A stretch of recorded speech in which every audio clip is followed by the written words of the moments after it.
ఈ మధ్య కాలంలో ఒక ఏదో ఒక వివాదం జరుగుతా ఉంది. అలాగే హ్మ్. లేటెస్ట్‌గా ఈ మస్కా బన్ను లేదా కోవా బన్ అనే ఇష్యూ స్టార్ట్ అయింది. ఇదేందంటే సమ్మక్క సారక్క జాతర హ్మ్. మేడారంలో సమ్మక్క సారక్క జాతరలో వలి అనే ఒకతను హ్మ్. నంద్యాల దగ్గర వెలిగోడు నుంచి ఇక్కడికొచ్చి అతను ఈ కోవా బన్ను అమ్మడం మొదలుపెట్టాడు. చిన్న సెటప్, హ్మ్. చిన్న స్టాలు.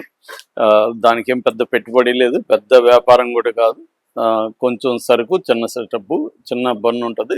మధ్యలో ఇది ఉంటది. హ్మ్. దానికి కోవా పూసి ఇస్తాడు. అది రూ. 10. ఓకే. సో, మామూలుగా యూట్యూబ్ ఛానల్లోళ్ళు ఇలాంటి జాతరలకెళ్ళి అక్కడ ఏమన్నా ఇంట్రెస్టింగ్ ఉంటాయా అవి తీసి చేయడం అవును. అనేది చేస్తారు గదా!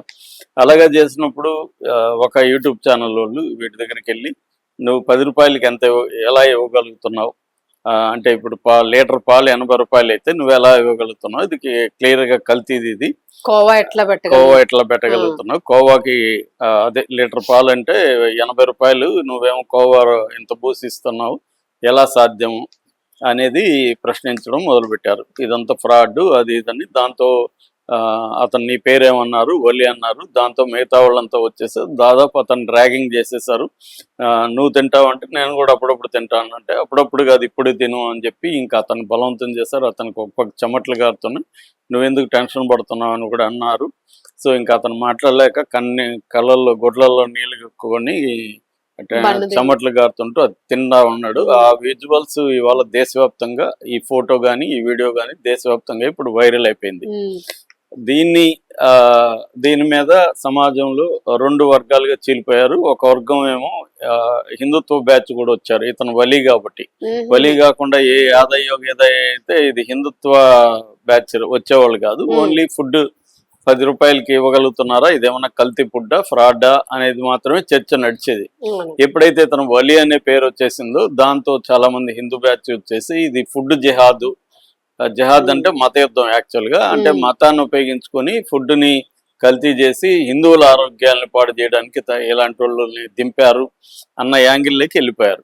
నిజానికి అతను ఒక మామూలు వెలుగోడులో ఒక మామూలు పేద ముస్లిం అబ్బాయి. హ్మ్. అతను ఊర్లో గూడా ఎప్పటినుంచో చేస్తున్నారు. ఊర్లో గూడా అందరూ తింటున్నారు. ఊర్లో చాలామంది చదువుకున్నోళ్ళున్నారు. వాళ్ళకి కోవా ఎలా చేస్తారు, ఏంటి అన్నీ కూడా తెలుసు. అలాంటిది ఎవరికైనా ఏమన్నా అయ్యుంటే హ్మ్. ఇది ఎప్పుడో ఊర్లో అయ్యుండేది. తెలిసిపోయుండేది. చాలామంది వీడియో గూడా మాట్లాడారు. అందులో హిందువులే ఎక్కువున్నారు ఆ హ్మ్. విలేజ్‌లో. వాళ్ళంతా గూడా వచ్చి మేము చిన్నప్పటి నుంచి కూడా తింటున్నాం. మా పిల్లలు తింటున్నారు హ్మ్. అని ఆ వీడియోలో గూడా అందరూ గూడా తింటున్నారు. తను గూడా తన బాబుకి కూడా తినిపించి చూపిచ్చాడు. సో, మేమందరూ తింటున్నాం. ఇది ఇప్పుడుది గాదు. మేము ఎప్పటినుంచో తింటున్నాము. మాకెవరికీ ఏమీ దీనివల్ల కాలేదు. రూ. 10కి ఇవ్వగలుగుతున్నాడంటే అతను ఇక్కడ లోకల్‌గా పాలను తీసుకొని దాంట్లో కోవా తయారు చేసుకొని చేసుకుంటున్నా. చేస్తున్నాడు. రెండోది అతనికి పెద్ద ప్రాఫిట్ దీంట్లో చూసుకోవట్లేదు అవును. అనేది వాళ్ళు ఎక్స్‌ప్లెయిన్ చేస్తున్నారు. దాంట్లో ప్రాఫిట్ ఇంక వస్తుంది. వేరే అడిషనల్ ఏం అవును. లేదు కదా! పైగా అతనికేమీ దాంట్లో కోట్లు సంపాదించే పరిస్థితి అవును. ఏమి లేదు. సో, కానీ వీళ్ళేమి పెడుతున్నారు దీంట్లో మైదా ఉంది, చాక్రీన్ ఉంది, రిఫైన్డ్ ఆయిల్ ఉంది, స్కిమ్డ్ మిల్క్ పౌడర్ ఉంది. తర్వాత డయాసిడైలు, లాక్రోన్స్, వావిలోను, బ్యాట్రిక్ యాసిడ్ ఇంకా ఇది నోటికొచ్చినవన్నీ ఎన్ని పెట్టేశారు. రూ. వీళ్ళు మరి 10 ఏ బన్నులోనే ల్యాబ్‌లో టెస్టులు చేశారో, ఈ రాసినోళ్ళు ఏ సైంటిస్ట్‌లో తెలీదు. ఇవన్నీ పెట్టేసి, ఇవన్నీ చేసి మన ఆరోగ్యం పాడవుతున్నారు. దీంట్లో కిడ్నీలు పాడవుతున్నాయి, ప్రాంక్రియాటిస్ పాడవుతుంది, వీరి కణాలు చనిపోతున్నాయి పిల్లలు పుట్టకుండా. ఇలాగా అంటే ఈ అబ్బబ్బబ్బా! బన్నే మొత్తం ప్రపంచాన్ని నాశనం నాశనం. చేసేస్తుంది అన్నట్టుగా పోస్టులు పెట్టేసి, దీంట్లో మళ్ళీ అందరూ సెక్యులర్ వాదులను విమర్శించడం. హ్మ్. సో, ఇలాగా మారిపోయింది. అయితే ఇతనికి ఓవరాల్‌గా తీసుకున్నప్పుడు ఇతనికి గూడా మద్దతు పెరిగింది. చాలామంది అతనికి ఆర్థికంగా గూడా హెల్ప్ చేయమని అంటున్నారు. పోనీలెండి. కొంతమంది హెల్ప్ చేస్తున్నారు. కొంతమంది ఆ ఊరికెళ్ళి గూడా తిని వీడియోలు పెడుతున్నారు.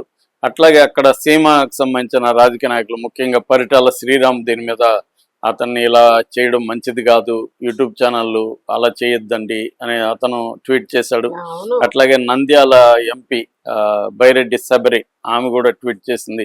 అలాగా అతనికి గూడా మద్దతు పెరుగుతుంది. ఒక పేద ముస్లిము అతనికి జిహాదో ఇంకోటి ఏమీ తెలీదు. అతను బతుకు తెరువు కోసం ఈ వృత్తిని ఎంచుకొని చేస్తున్నాడు. ఒకవేళ దాంట్లో ఏమన్నా కల్తీ ఉన్నా, ఇంకోటున్నా అతనికి చెప్పొచ్చు. లేదు అతని మీద చర్య తీసుకోవచ్చు. ఫుడ్ అధికారులకు చెప్పొచ్చు, ఇవన్నీ చేయొచ్చు. ఎందుకంటే ఇవాళ కల్తీ లేనిదేది లేదు. దాదాపు 60% పైన ఫుడ్ కల్తీ. అవును. మైదా అయితే దీంట్లోనే ఉందా? మనం తినే బర్రెలు రావు, చపాతీలు రావు, చపాతీలు ఏవి రావు కదా. అన్నిట్లో మనం అన్ని చేస్తున్నాము.